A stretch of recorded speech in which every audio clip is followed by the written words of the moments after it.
We're coming into the season of Easter, the resurrection. A lot of people consider this season we are in to be Lent.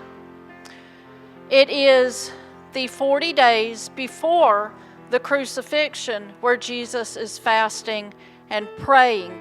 He is preparing himself for going to the cross. Before we can have the resurrection, we have to have the crucifixion. That is how we have salvation. That is how we have forgiveness. If you would start the passing around. These nails here, these nails may not be the exact, we're going to pass them around, the exact replica that they used to crucify Jesus. But even a nail this size, compare it to the size of your hand. Jesus was an average sized man. He wasn't an 8 feet tall, big burly man. He was an average sized man. Romans were known for their brutality. They were mathematical about how they crucified people and tortured people. They done it to cause the most excruciating pain, and they studied how to do it.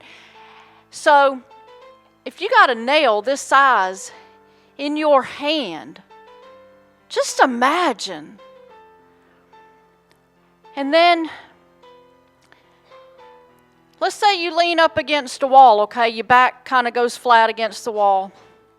But if you've got just a beam, say the door frame, it's going to push into your back. And the reason they bent the knees and made the feet flat, it was to hold the body up because your elbows dislocate, your wrists dislocate, your shoulders dislocate. It caused extreme pain when it come to breathing.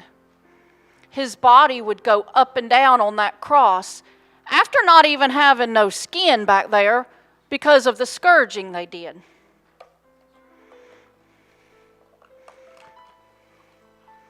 Be careful. It's sharp. The crown of thorns. When they put that on his head, and they're smacking him with a reed.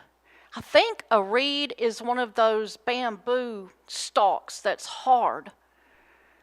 And they're hitting him, and they're making those thorns go further down in his head. Can you imagine? I mean, it hurts to pull out a hair, to pluck a hair. You got something poking down all through your head. He did that for us. Without the crucifixion, there would be no resurrection. There would be no atonement for sin. Before Jesus' time, Isaiah prophesied about Jesus, about probably 700 years before Jesus' time. People would sin, they did what they wanted to do, and they would take the cleanest, most pure, most innocent little livestock animal that they had and sacrifice it for their sin. God saw that this was happening and how many people were being born on earth. Okay, so obviously we can't run around slaughtering innocent animals for the atonement of our sin. If you think about it, those livestock, that was the family's food. That was their clothing. They might have to find something else for this child to wear next week. But the Lord always provided. When God decided to send his son, He already had the plan in place. Jesus was born knowing what was going to happen. When he's out there preaching at 12 years old saying, I must be about my Father's business, he already knew he was going to the cross. With y'all's age back there, young men, he already knew he was going to the cross because he was out there preaching. Romans, Martha copied. When the Lord wants a message out, he gives it to multiple people. I ain't talked to Martha since I said, hey, can you send me that lady's phone number? And I looked at her bulletin and I'm like, no way.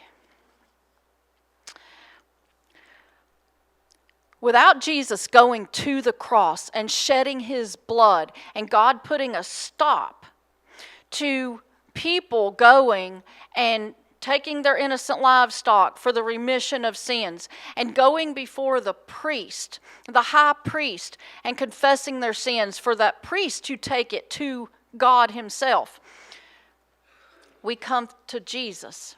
That's why when Jesus was on the cross, when he said it is finished, and that veil, that heavy,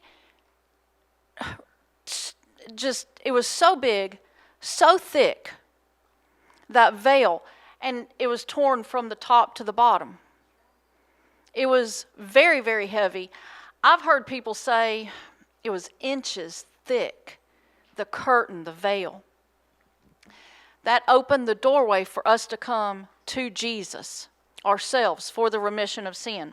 And all we have to do is confess with our mouth that the Lord Jesus, that he is who he says he is, and believe in our hearts, fully believe in our hearts that he was raised from the dead, and we shall be saved. We are going to mess up. We are going to make mistakes. We are going to fall back. We're going to backslide. We're going to do things that we ought not be doing. But we have forgiveness. We have remission of sins because those of us that truly believe he is the Son of God and died and was risen again, we have salvation.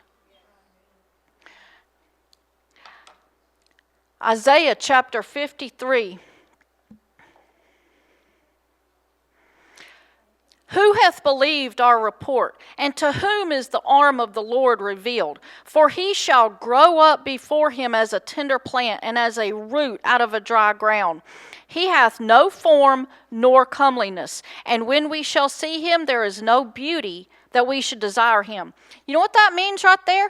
That means Jesus, regardless of these pictures where Jesus is depicted as beautiful, he was not. God did not create his son to be beautiful and attractive so that he wouldn't attract the wrong followers or for the wrong reason, okay? God knows how us women are. Woohoo! Look at him.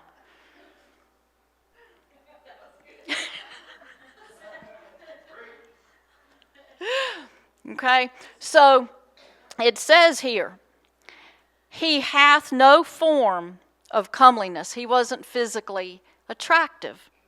And when we shall see him, there is no beauty that we should desire him. God knew what he was doing in making Jesus look a certain way so that the people that truly followed him for the right reasons.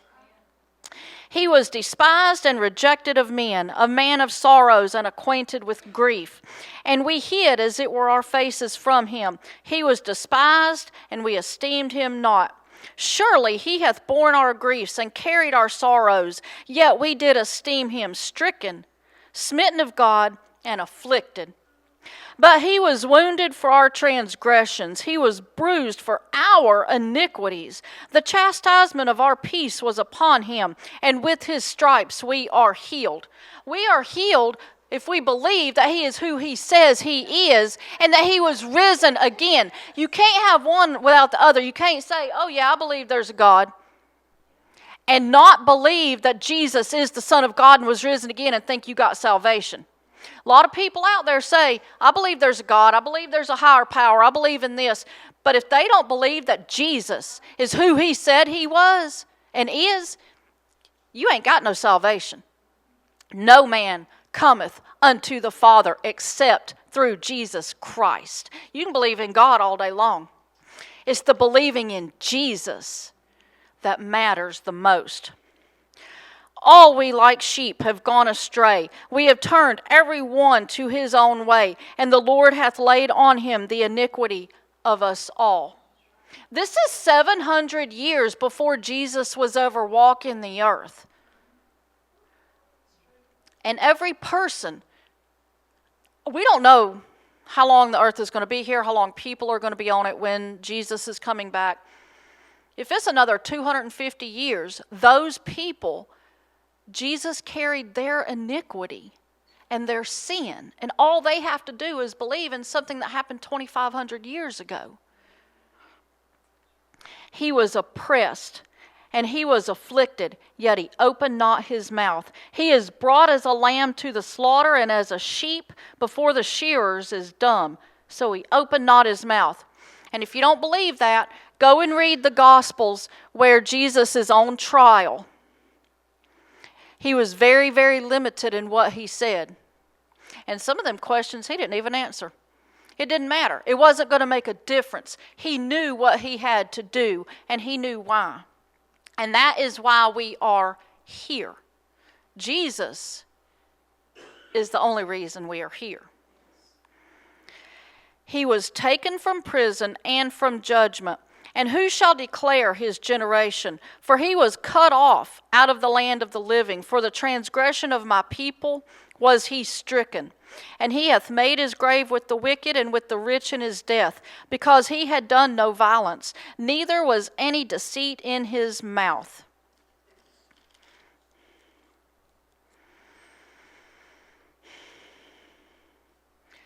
At the end of verse 12,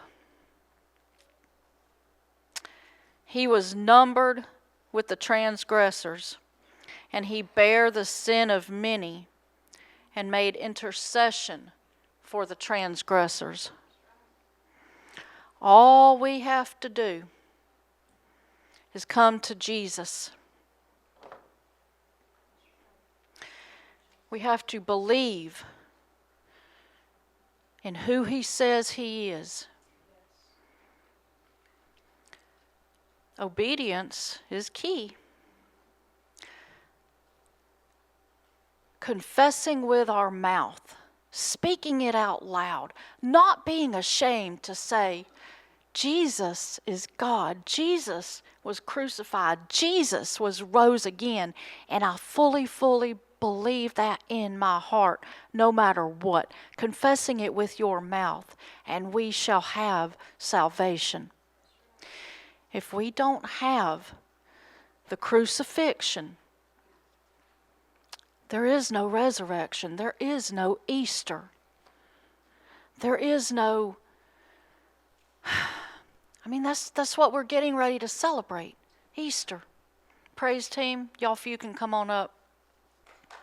And we've got to be out there and telling others, Jesus is why. Jesus is the reason that I get up and go to church. Jesus is the reason that I read my Bible. Jesus is the reason that I don't do that, and I don't do that, and I don't go there. Because you're going to have that. What happened to you? You ain't the same person. Jesus is why. And Jesus is the reason for every single thing.